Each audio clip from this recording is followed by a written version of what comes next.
Fellow Ghanaians, a very good evening to all of you, and thank you very much for joining us here on Upfront on the Joy News channel. Well, today is the 3rd day of May 2023, and what that means is that today is World Press Freedom Day. So as usual, there's been lots of conversations about the press, particularly in Ghana and globally. We've asked the question, what accounts for Ghana's poor performance? But for us this evening, we want to do something very unique. We want to give ourselves an opportunity to peer review our performance. So experts have argued that journalists could be monitorial, facilitative, radical, or maybe collaborative. In Ghana, journalists have been monitorial. However, many have questioned the impact of this form of journalism. Now, this is where journalists become like watchdogs on society, even though others have actually asked that, and some persons in power have called on the Ghanaian media to engage in some collaborative kind of journalism where they would help politicians, duty bearers, together build a nation without being so much of a watchdog.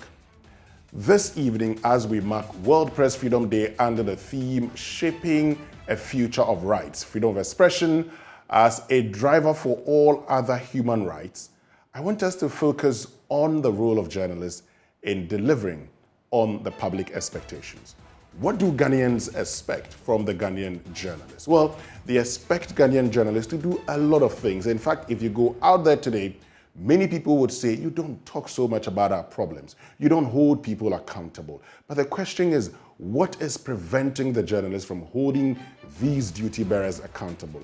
Have journalists become very comfortable reporting from events, as in press conferences? Are journalists in any way prevented from performing their functions? That's what I want us to talk about this evening here on Upfront on the Joy News channel. We'll be joined by persons who've been in the industry and who understand how the industry works. And as always, you could also be part of the conversation. I want you to join us. Tell us what your expectations are and whether you believe that journalists are helping meet those expectations of yours. But just before we even get into the conversation, just a way of, talk about our performance on the World Press Freedom Index. Well, I'm sure by now you know that we have actually, performed poorly compared to our performance last year. Now, apart from the economic indicator where we scored, 47.94 in 2023 compared to the 47.22 that we scored in 2022, in all the other index, we performed worse than we performed in 2022. The question really is, why are we continuously performing poorly? My name is Winston Acquah, and thank you very much for joining us. I'll be doing this for the next 1 month because Raymond Acquah is on leave. And this evening, we're joined by a journalist and former Director General of the Ghana Broadcasting Corporation, GBC, Kwame Akufo Nto-Anof. He's joining us via phone. And we're also joined by the Executive Director of the Media Foundation for West Africa, Suleiman Abrahima. Thank you very much, Suleiman Abrahima, for joining us, and thank you very much, Dr. Nto-Anof, for also joining us. Grateful that you both made time to join us this evening. Thank you very much. Great. So let me start off with you, Dr. Kwame Akufo Nto. Look, you've been journalist, you've been Director General of the Ghana Broadcasting Corporation. And if you look at, the political index, for instance, a lot of questions are raised about even ownership, for instance. And we know in this country, for instance, that, as the experts have said, freedom of the press belongs to one who owns it and not necessarily one who works in it. The report has indicated a lot of self-censorship going on, but for you as one who's worked even at the National Broadcasting Corporation, what do you first of all make of this report, particularly in relation to the environment within which journalists work? Thanks very much for the opportunity. I think that largely what the report does is that it presents us with an opportunity to sit back and evaluate our condition. By that, what I seek to draw attention to is the fact that we need to take a close, long look at who owns our media. In the introduction, you made reference to that. Who owns our media? It's a very important question. Now, if you answer that question, the natural progression would be the extent to which this owner influences editorial control, okay?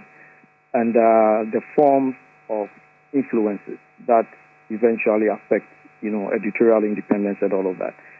And so even questions about the safety of the journalist, whether the journalist has the capacity, as in being properly trained to identify which stories are germane or are relevant to the life of the ordinary person, and the tools that the journalist is going to be given to enable him or her do the work efficiently.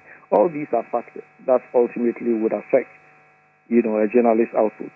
So all in all, we need to pay some kind of attention to the report by virtue of the fact that it raises certain flags.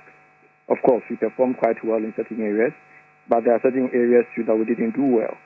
And as you said in your intro, if our attention is to look at the World Press Freedom Day and to look at ways of addressing our problems and also trying to chart a way forward in terms of how to create an ecosystem that will let the journalists and the media be more efficient and perform their monitorial roles more efficiently, then this gives us food for thought.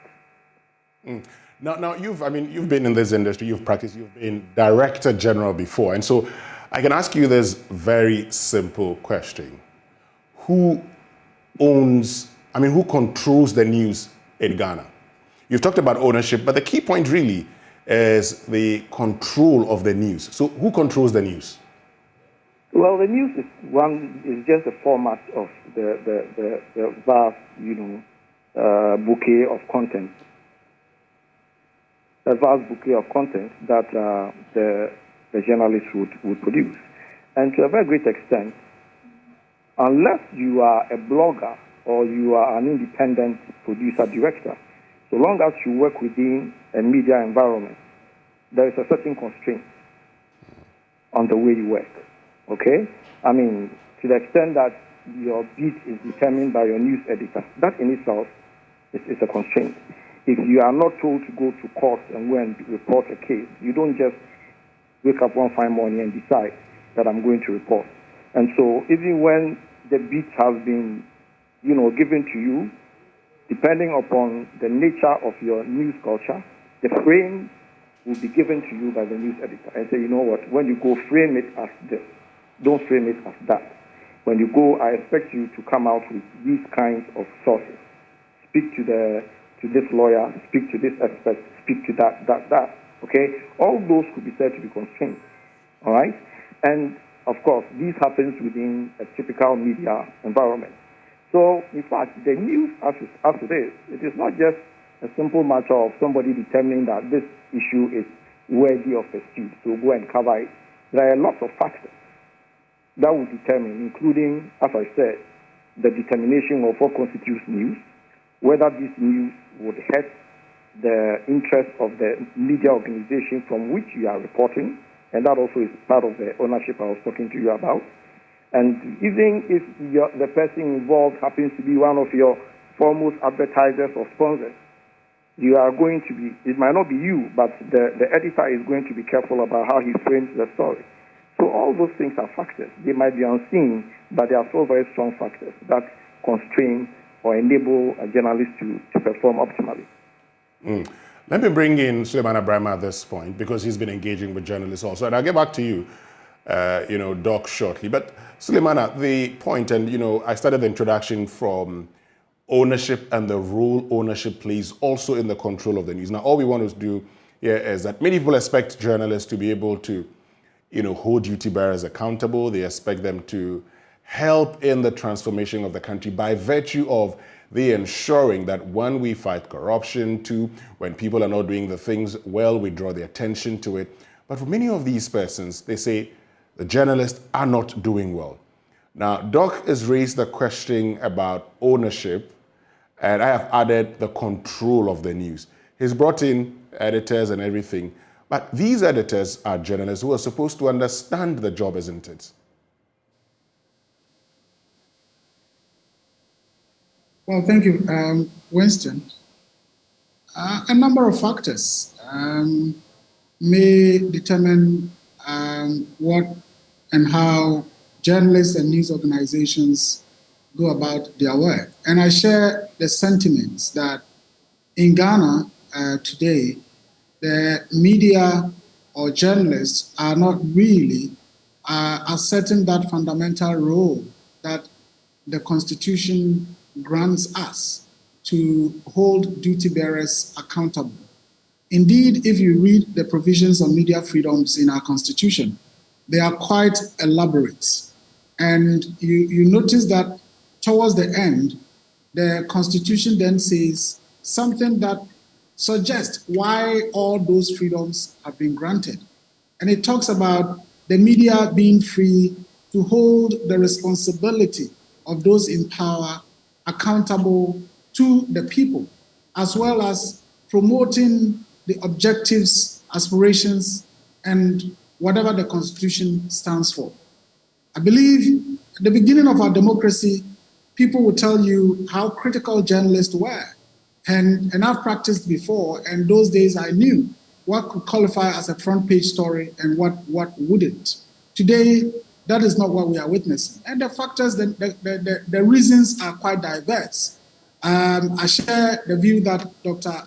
Akufo has just shared in terms of the ownership. I don't think that, sometimes I want to be blunt, I don't think that the radio stations owned by Wontumi or the television station owned by Wontumi or Kennedy Japan, for that matter, exist to hold the MPP government accountable. I think they would begin to do that when the NDC is in power. And today, other stations that may be holding this government accountable would go to sleep when the NDC is in power. So certainly the ownership is a major thing. The other thing is the media economy. Who are the ones who ensure that the media are surviving? And we've had several instances where a media house will tell you, we can't carry this or we can't publish this because, this organization or that entity has been our major supporter in terms of advertising, in terms of revenue mobilization, and so on. So what do? Do you go on with a story and then at the end of the month you are unable to pay your staff or what? So that's the media economy is a major thing. Apart from that, there's also the question of the freedoms and the mental fortitude that journalists must have to be able to do the kind of stories that would hold public officials and those in power in check. Many journalists will tell you, look, it is not safe these days to want to do those kinds of, that kind of journalism, where a minister is exposed or the president is exposed or, a person in power is exposed for some wrongdoing. It's not safe. And as you started from the beginning, those are part of the reasons why we continue to drop in the global press freedom ranking. So a number of reasons why we are at the stage where people are feeling disappointed that we are not serving the public interest, but rather maybe the interest of owners and our self-interest as journalists. Great. I mean, you've both raised the point about ownership, and the report actually talks about the fact that, while there are independent media houses in Ghana, I would mention Joy News, Joy FM, Joy Online, Peace FM, and others. It also talks about how you have politicians owning a lot of media houses, and that in itself, affects, their independence. But the point is this, and we've read from other countries where you've had, and Rupert Murdoch, for instance, is on record to have said that, look, my editors have an input, but the buck stops on my desk. I am the CEO.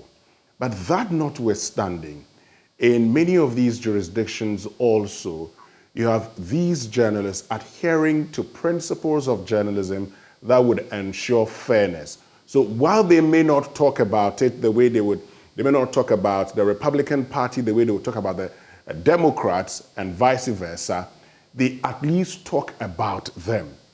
That's not the situation in our part of the world. So the question is, why that departure? Well, let's maybe get back to the question of ownership. We're a country of some 32 million people. If you were to take adults maybe from 15 or from 18 then you are talking about maybe 25 million people or less. And we have 513 radio stations on air right now. 513. Nigeria, with their more than 200 million people, don't have 513 radio stations. And we have over 100 television channels, in this relatively small country. And the point is, who are the owners of these media houses? And we have had direct experiences of going into newsrooms to talk to managers about what we think is wrong with some of the things they do. And we are told in the face, well, yeah, we can understand your concerns about ethics and so on, but that is not why we exist. We exist to promote the agenda of our owner. And so long as our owner is happy with what we do, and the party of our owner is happy with what we do, that is what we will continue to do. This is not a creation. It's actual. I mean, and it's not me being told. This was an engagement with the leadership of the National Media Commission and other top-notch people in the media industry in Ghana that everybody will hold in high esteem. But the managers told us, look, that is not what we exist to do. We want to serve the interests of our manager, our owner, and the political party. Apart from that, look, we have had cases where people tell us, for 6 months I've not been paid. And in the northern region, for example, in 2016, we visited quite a number of radio stations. And at no point were we told by any of the stations that, oh, we are up to date with our salary payments.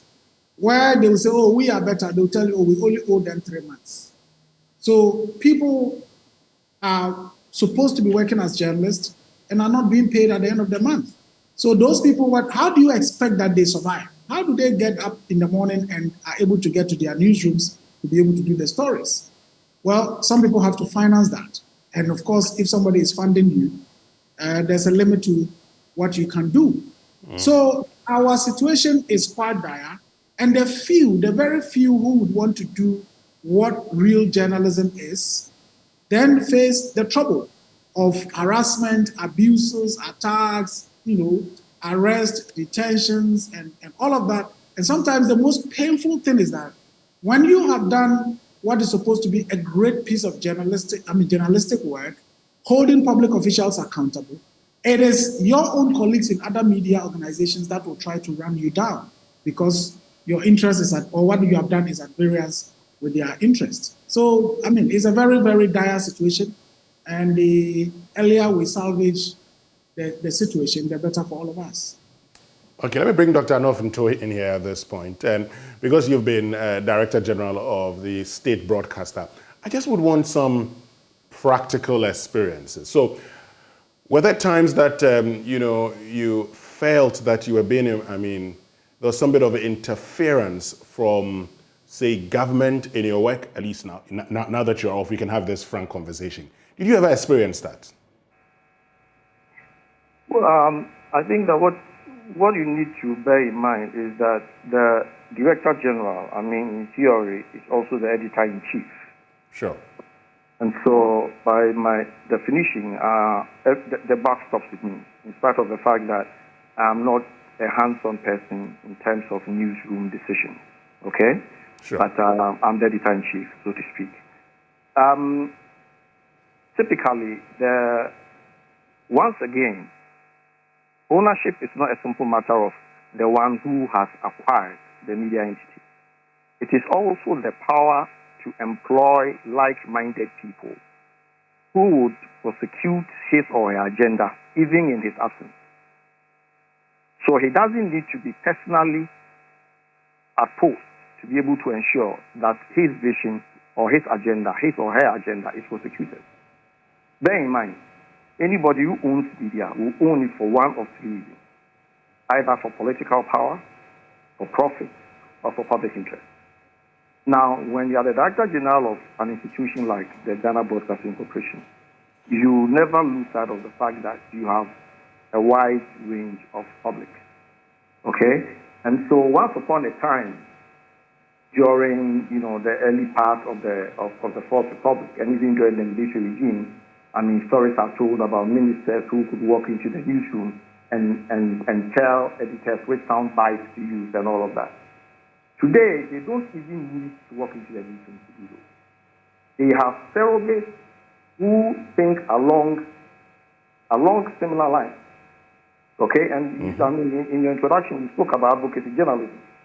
These advocate journalists have a certain orientation, and so the political elite, they don't need to walk into the newsroom to say, "Do this for me, take this source, cut this sound bite out," and all of that. They don't need to.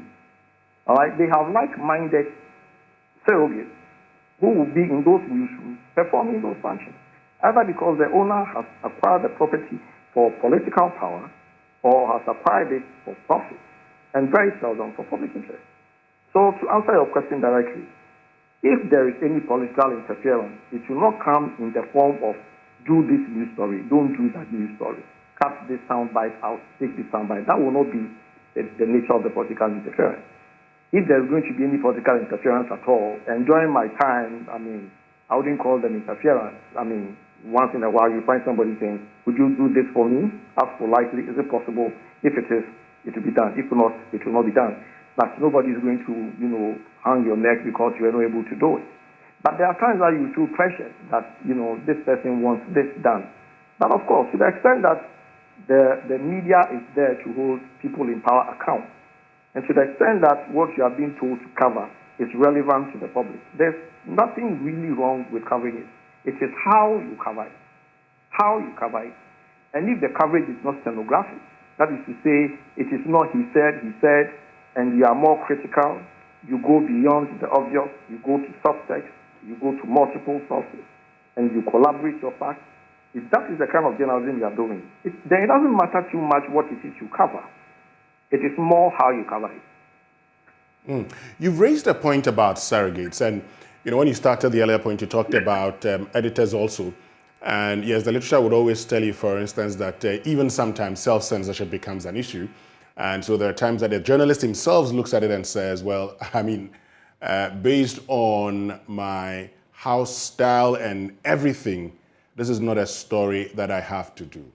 Now, these surrogates that you talk of, were they persons that were already there, or were persons that were brought in once these persons, and I ask this question because you served in two governments, and so you would have an idea whether they're brought in once there's a change in government, or they are there actually doing the bidding, or sometimes interfering or pushing for one agenda to be done or the other. Well, if we look at it that way, then the argument would be made that at the tenure of every government, a new set of journalists, are going to be deployed. But that is not the case. That is not the case. At the end of the day, what is the point? The point is that if you are a journalist, you are expected to have acquired a certain critical mind, and you are expected to understand your trade in such a manner that irrespective of where you find yourself, you are going to deploy the same skill, all right? Sure. For the benefit of your readers, for the benefit of your viewers, and all of those. So, I mean, you don't need to find yourself in another institution after every 4 years.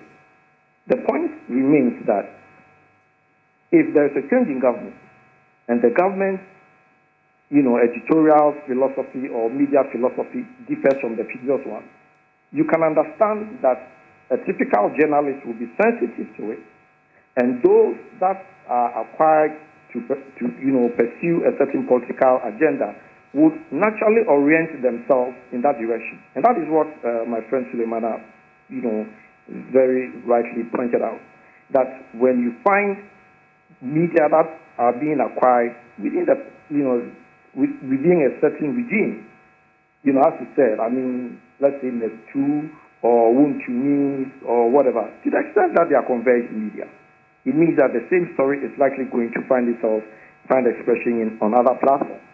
Now, those kinds of outlets are going to be pursuing a certain agenda and framing their issues in the same way. Okay? So their journalists will not change if the government changes. Their tone will just change. Okay, however, There probably could be, some subtle interference or influence that you probably may not know about, right? I didn't get your question. Can you repeat that? I was asking that there could be some, subtle interference that you probably may not know about for some of these journalists already within the system. Well, the pressures, let's call them pressure or interferences, whichever we want to say it. And they come from different forms, different places. It will not only be political, it could also be economic, it could be social, okay? It could even be professional. To the extent that once you are put on a beat, you know how your cohorts are going to think about this subject matter. You are sensitive to it. All right? So let's say the guy who does Erasmus, who does the Galamsey story on Joy. Once you put him on that beat, he is sensitive to his reputation. He's sensitive to the expectation of viewers and listeners to your station. He's sensitive to what his friends are going to say after he has filed the story. And he's sensitive to the owners of the Galamsey site that he's covering. He's also sensitive to his safety. All these things come as pressures. And it would be naive for the journalist to be oblivious of all of these and say that because I want to do a good story, therefore I'm going ahead and respect it. Even your editor is going to caution you to say that, if you don't feel safe, don't go here. And if you come with a story and haven't had the soundbite from this individual, you can't file it. So these pressures come in several forms. We tend to overplay the political side of it because we live in an ecosystem where the government has a great influence, a great deal of leverage over the conduct of media, from legislation to policy and all of that. And there are also other very subtle factors, including competence, the competence of the journalist himself, whether he can rise above the he said, she said, and do some very thorough investigative stories. And the fact that even your own colleagues are going to run you down. I remember that once Manessa did a story and somebody in another media network referred to it as eye-catching journalism and said that is not investigative journalism. Do you remember? Yes, I remember. So this is the guard dog kind of mentality. Guard dog journalism. That is how it is done. And these guard dogs protect the status quo and ensure that their interest is not threatened. They are all journalists. Okay, so that is how it goes. The pressures come in different forms. I'll get back to you, but let me bring in Suleiman Abraham here because we're all talking about ownership. We'll move to other, issues, but let's stay with the ownership. And Suleiman, you've made the point that in other jurisdictions, we'll compare the media houses to what we have. It seems that we have a lot, and even ownership has become an issue because you have politicians or persons closely related to politicians owning these media houses. In some jurisdictions, for instance, you have, a quota of what you can own or the media houses that you can own. Do you think it's about time we began rethinking ownership of the media in Ghana, Suleiman? Well, I think the cure for that is the broadcasting law that is never getting passed. Advocacy for such a law has been ongoing for almost 2 decades now, and for some strange reasons, it's not seen the light of day. If we had the broadcasting law in place, it would regulate not just how, the ownership structures and who can own a media organization and how many outlets can an individual own, to also the question of even regulating or dealing with the issue of ethics and content. But for, as I said, some strange reasons, we don't have that. And the NCA continues to parcel out frequencies just anyhow. How can an institution, continue to dish out frequencies as if it's just some bullfruit or something? And in fact, as I mentioned, 513, but those are the ones on air. In terms of frequencies that have been granted, it's over 700. And every government comes and the number dramatically increases. When this government took over in 2017, I don't think we had up to 350 radio stations. But over the period, in fact, at that time, the CEO of the NCA was even complaining about the numbers. But strangely, over the last 5-6 years, We are now almost 700 frequencies granted. So the broadcasting law is what has to be, in place. Otherwise, how can we have an industry like this that is just a free-for-all kind of game? No regulation. People can do whatever they want, and no one can sanction them. The NMC, which is supposed to be our regulatory body, basically has been non-functional. Even though the Constitution says they shall take all appropriate steps to ensure the highest journalistic standards in the country, you wonder what is happening. When you talk about it, it is either the NMC doesn't have the resources, or the law, the NMC Act, does not empower it to be able to exact sanctions. And so there is a limit to what can be done. So for me, it's a broadcasting law that would be the cure for some of the things that we are going through. And talking about the explanations that NMC normally gives, something that you accept or you think these are untenable? No, I think the NMC can do far, far better. Yes, I recognize the challenges they have in terms of resources and all of that. But resources also come with a demonstration of work that is being done. I mean, my good friend and senior brother is the executive secretary of the NMC.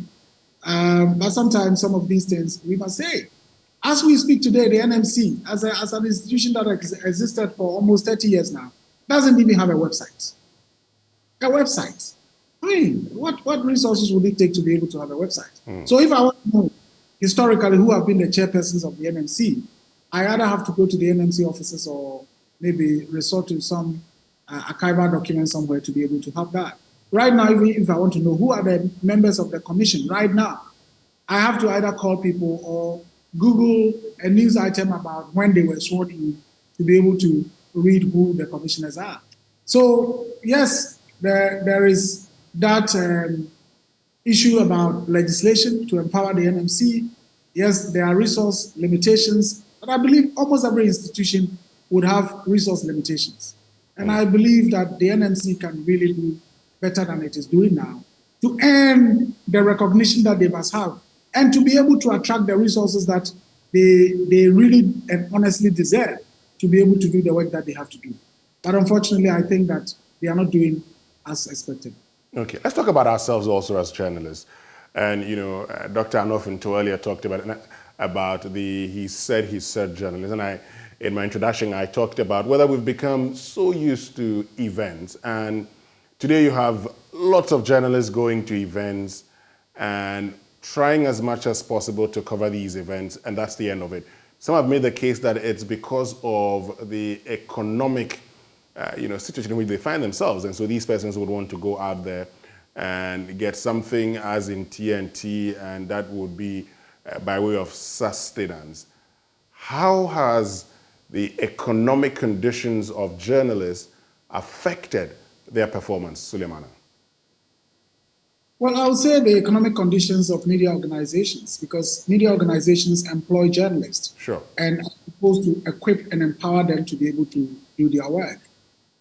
Here at the Media Foundation, as you know, we run the Fourth Estate, and we've run it for almost 2 years now. And certainly it costs money to do great stories. You may have a story that is being pursued, let's say, for 3 months, but that journalist has to be paid every month. And if it is a story that the person has to travel to Takoradi, and from Takoradi they have to connect to Tamale, and from Tamale they have to come to Kumasi to speak to sources and to go to the grounds to verify certain claims and all of that, it costs money. There are times that for one story you have to spend about 20,000 cedis to be able to get the story done and done properly, not to talk about the salary that you pay to the journalist. So if you have an economy that really is actually struggling the way we all know, and then you have competitors, because you want to do a great job, but others are out there, basically they want to do the he says kind of journalism and follow the president or the opposition leader or the vice president and basically bring sound bites to the audience. And if that will give them some ears and eyes without significant cost, why wouldn't they do that? And mind you, if the journalist is working without salary and would go cover these events and there will be some TNT giving them, why would they shy away from that? So the point is, it costs a great deal to do good journalism, and media organizations must have the money to be able to invest in that kind of journalism. But we are in a situation where not a lot of media organizations have that money. And then avoiding the he said, she said kind of journalism and doing the true kind of journalism, apart from the cost to do the reports, also comes with a risk of litigation. I mean, I've been telling people, we've been running for about 2 years now, and we've spent maybe close to hundreds of thousands of cedis in litigating certain cases. Wow. How many organizations can afford that? But you must do that in order to stand up to sometimes certain things that are just acts of bullying, sometimes just intimidation, sometimes just to cow you, sometimes just to get people to intervene, to apologize for something that you shouldn't apologize for.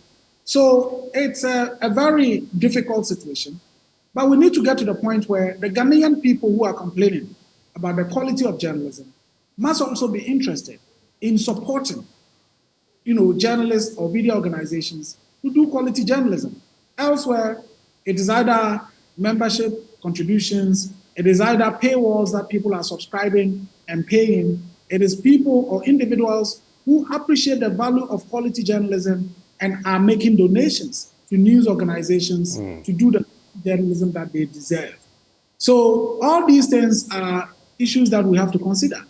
Those who are calling for great journalism must know that it costs to do great journalism and must be prepared to contribute to get the journalists serve their interest and the interest of the nation. Let me bring Dr. Anofinto in here because, you started by talking about the he said, she said kind of journalism. But Suleiman Abana has made the point that, look, all of us must be prepared to, contribute towards the kind of journalism that we need. How do we ensure that we achieve the kind of journalism that is holding duty bearers accountable, that is ensuring that, people do the things that are expected of them? Yeah, okay, so listen, the point is this. It's very typical and it's very easy for us to very often point fingers at the fact that lack of resources could be one of the mitigating factors against good journalism.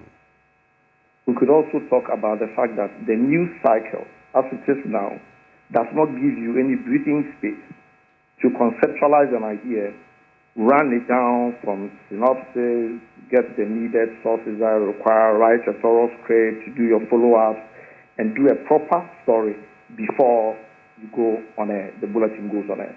Because you are going every hour, and you are updating your news every hour.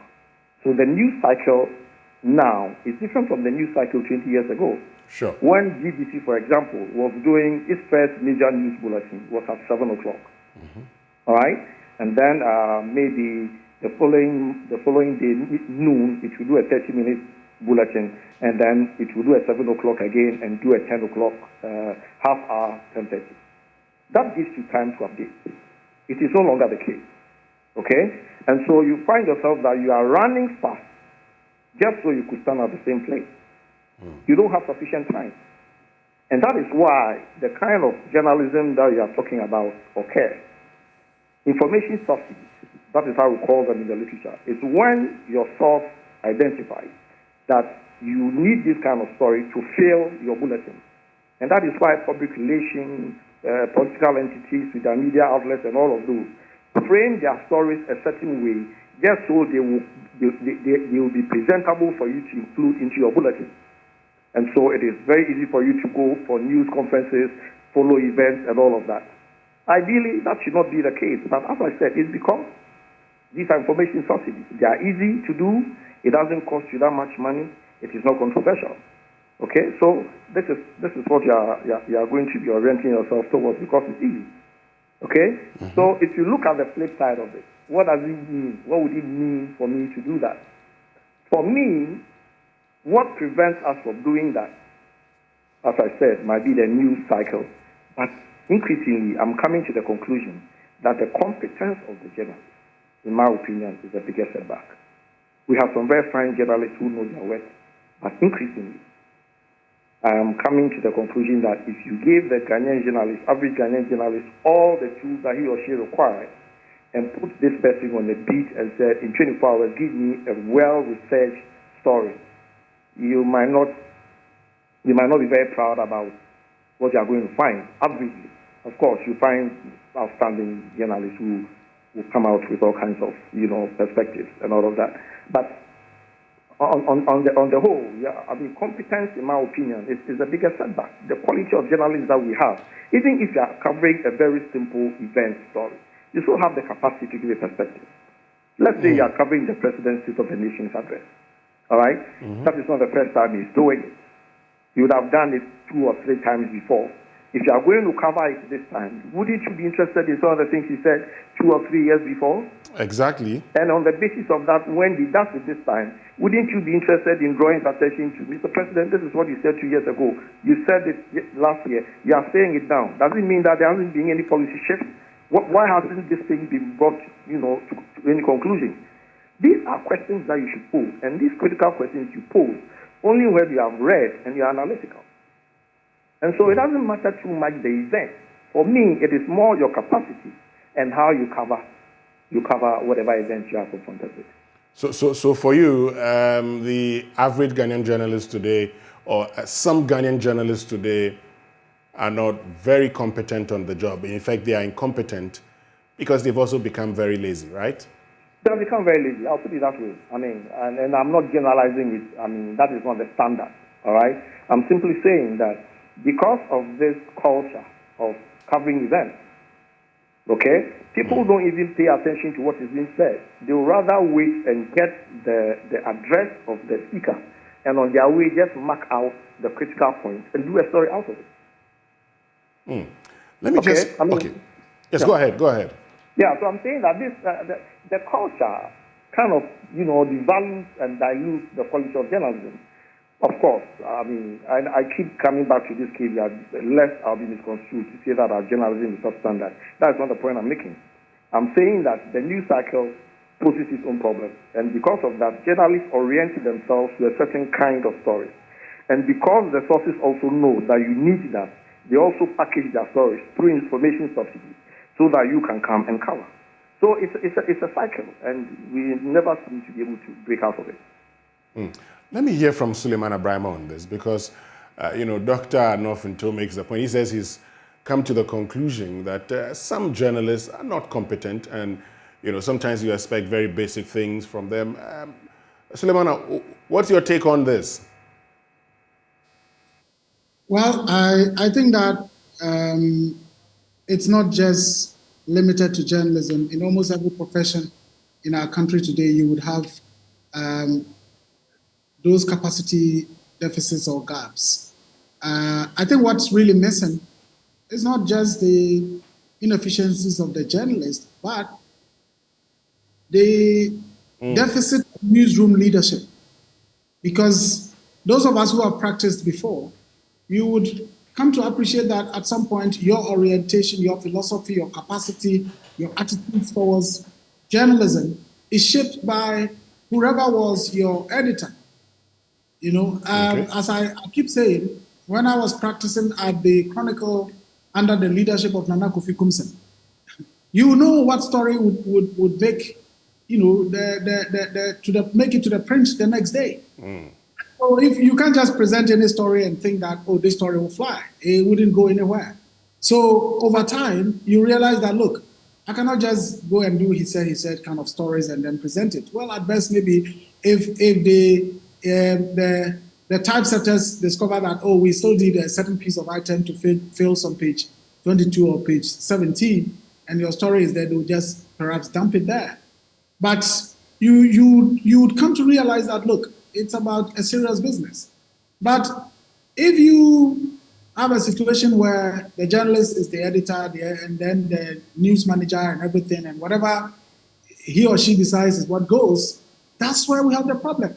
And remember, we keep talking about, journalists are this, journalists are that. Major news organizations in Accra, not in the rural areas, we've had conversations where editors will tell us, look, it is not our problem. You are there.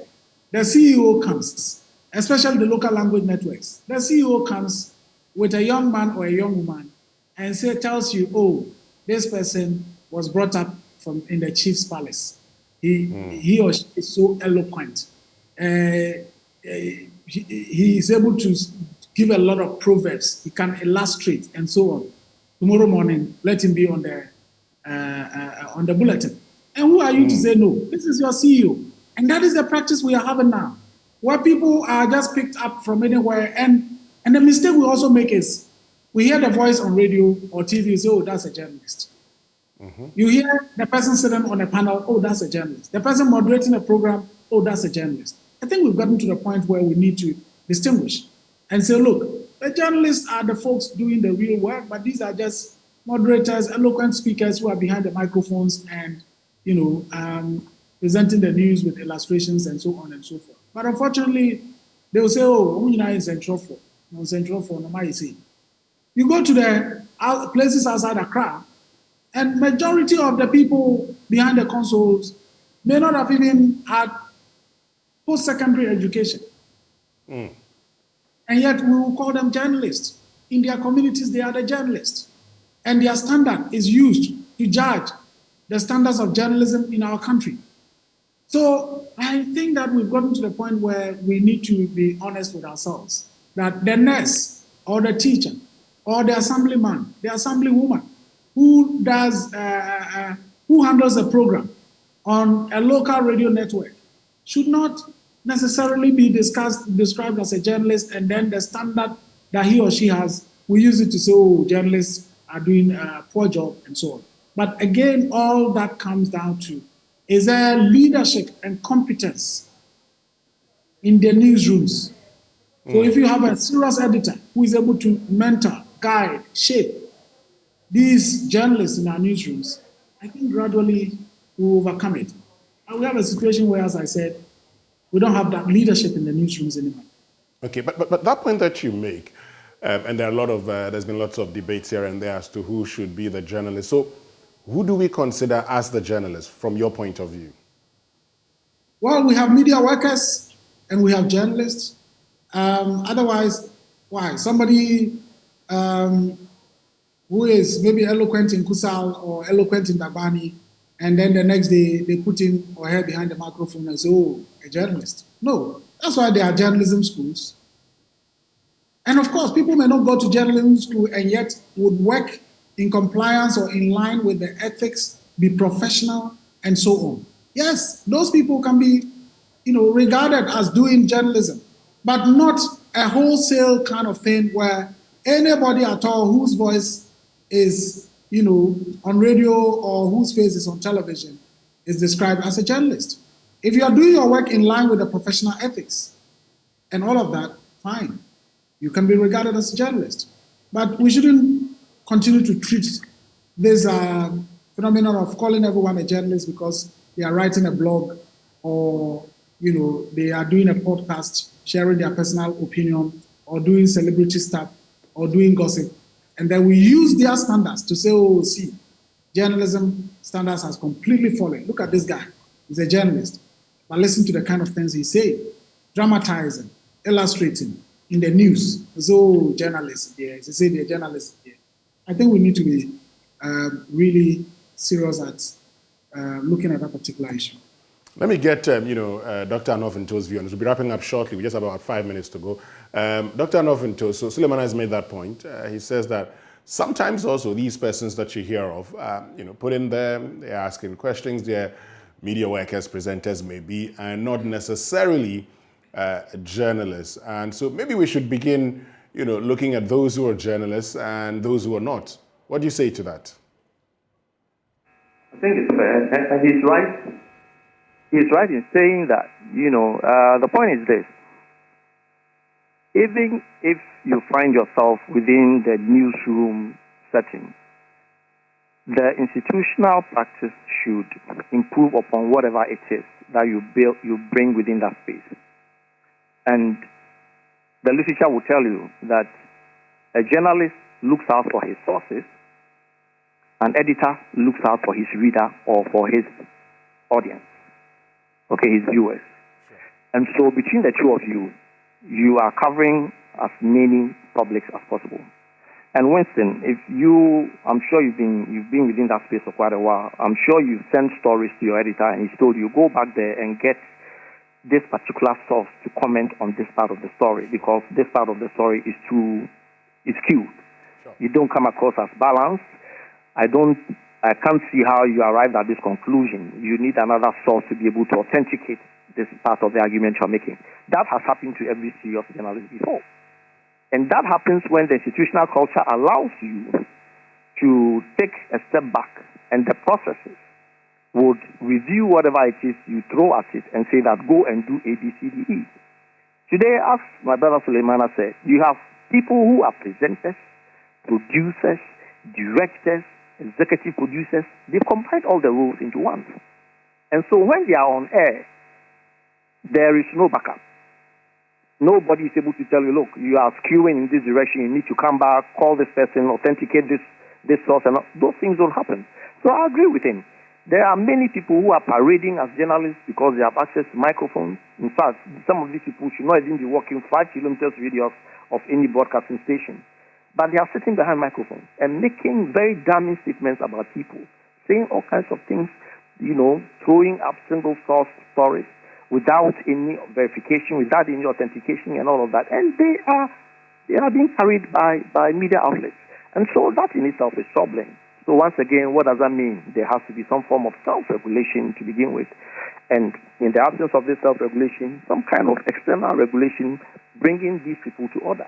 Because it cannot be good enough that somebody will just be brought within the newsroom environment and you are told, Acquah will short you cheap out, so therefore let him read the bulletin. And it happens. I've heard that said a few times about some of these are local, stations, and it's distressing. Once again, competence. As I said, there has to be a deliberate effort to get people to fall in line. The system should work. And once that happens, I'm sure that even when people are not performing to their optimum, the system would find a way of reducing the level of deviation, so to speak. Dr. Anofinto, what kind of external regulation are you talking about here? Well, I mean, there are laws Hello? Yes, I'm listening. Go ahead. Yeah, I mean, Suleimana made reference to the broadcasting bill, which has not been passed, and the fact that could solve some of the problems. That's correct. But in addition to the broadcasting bill, the national media policy, which is also a very critical document that we need to look at. And when you look at that document, it tells you that public service, for example, is a function that has to be performed by all media entities, whether you are private, commercial, community, or public and state-owned. Okay? And so that in itself, the national media policy outlines a certain procedure in terms of, percentages, the format you should do, news, entertainment, blah, blah, blah, all those kinds of formats. They give you a cue as to percentages that you have to carry. If the media commission is enabled to keep track of this and make sure that people fall in line, some of these, breaches will be addressed. Okay. And that is what I mean by the external factors. Okay. Well, Dr. Kwame Akufo-Anofinto, thank you very, very much for joining us as a former Director General of the Ghana Broadcasting Corporation, joining us this evening. Let me hear from you finally, Suleimana Brahma. What must we do to enhance our performance next year?